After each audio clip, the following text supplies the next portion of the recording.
बाबा हजुर पहिलाको चुनावमा भोट चाहिँ केलाई दिनुहुन्थ्यो रुखमा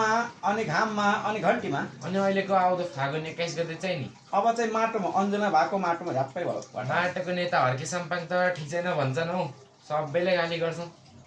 अब खासै ठिक छैन किन भन्दाखेरि उसले विदेशी ऋण लिएर देश चलाउन आउँदैन अनि सहकारी ठगेर पनि अब के अरे पैसा झम पार्नु आउँदैन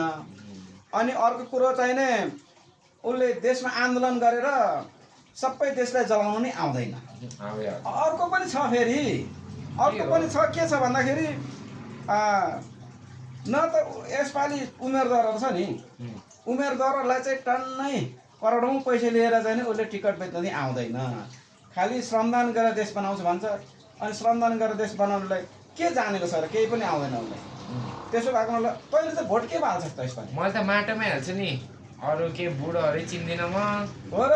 अनि बुढो पार्टी कसैले चिन्दैन बुढो पार्टी कसैलाई चिन्दिनँ हुन त भर्खर 18 वर्ष उमेर पुगेको मान्छे भर्खर माटो अब चाहिँ माटो चाहिँ एकदम सबैलाई चाहिन्छ भनेर सबै युवाहरू लागेका छन् तिमी पनि त्यतै माटोतिरै हो हजुर अब श्रमदान गर्नु पर्यो देश विकास नगरी हुँदैन खै यत्रो वर्षदेखि राजनीतिकमा लागेकोहरू देश केही विकास भएकै छैन हो अब यो केटाले चाहिँ कुरो बुझेको छ है ल अब चाहिँ ल हात मिलाउ त बाबु छोरा यसपालि त दुवैजनालाई हामी माटोमा भोट हाल्ने भयौँ ल तपाईँ अरू पनि पक्कै माटोमा झप्पै झ्याप्पै भोट हाल्नु है ल झ्याप्पै हालेर चाहिँ नि